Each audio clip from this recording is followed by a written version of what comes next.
wear pantyhose over or under a girdle? These were the type of crazy questions my grandmother used to ask me, and for 30 years I remember rolling my eyes to many of them. This particular day was no exception. It was my 15th birthday, and being a know-it-all teen, I well remember finding her query about how to layer her archaic undergarments quite frustrating. But I don't know why it even surprised me. During our decades together, my grandmother asked me many questions, including whom I had a crush on, who I was dating, what size my jeans were that particular week, and when I planned to settle down and get married. Yes, back to the layering thing and why it stuck in my memory all these years. Being a kid of hardworking blue-collar parents, going out for a fancy lunch didn't happen very often, but that year would be different. That year, the women in my life, consisting of my mom and both grandmothers, decided to do something special for me, a gift. They decided we would spend an absolutely decadent afternoon at the Houston Galleria Sakowitz Tea Room. A multi-generational girls' day out, boys not invited. I looked forward to this day for weeks. I knew it would be perfect, but discussing girdles versus pantyhose hadn't even begun to register on my topic of conversation list. Oh yes, back to the girl. Over or under, she asked again while wearing only a slip, her bra and panties as she stood in the wide open doorway of her home. I don't know, I shrugged. Mom? My mother simply shook her head. No idea. As my grandmother paced around the house trying to figure out the lingerie protocol of the day, my mother and I watched as she debated the pros and cons of over or under. If I wear the hose over, they don't stay up like I want, but if I wear them under, I can't get them off to pee. There's a trapdoor in the girdle, so I'd have to pee through my hose if I wore them that way.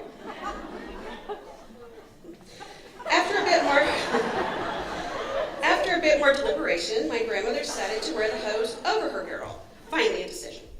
Once we all loaded up in the car, we picked up my father's mother, whom I affectionately called Sharcy.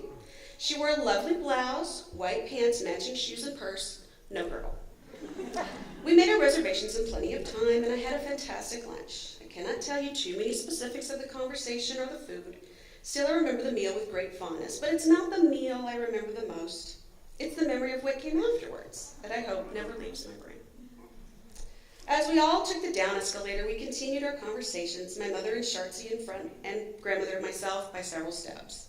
And halfway down the escalator, grandmother's laughter stopped, ceased. Nothing but a wide-eyed look of panic. My heart froze. What's wrong? She pursed her lips like she'd sucked a lemon. What's wrong? I asked again as I watched the other two in our party step into the main floor of Sakowitz and casually walk through the makeup section. Without a word, grandmother practically leapt from the escalator.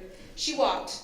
No, I take that back. She waddled to the closest makeup counter, turned her back to the main lobby, and hiked up her dress to reveal her pantyhose had neatly rolled southward and began their agonizingly slow slide off her very cherished girdle. I had absolutely no words. Nor did the sales lady who turned around to anticipation of helping a new customer, only to find a woman with her dress lifted above her panty line in a frantic wrestling match with her nylons. Looking for help, I saw my mother and Sharcy watching in horror as the scene unfolded. They both turned 180s and bolted straight for the main doors and didn't look back. As soon as grandmother put her clothes to rights, and I followed as she unsuccessfully fought to keep her pantyhose from continuing their ever so terrifying slide down to her ankles, the faster she moved, the wider she waddled. The wider she waddled, the slower she moved.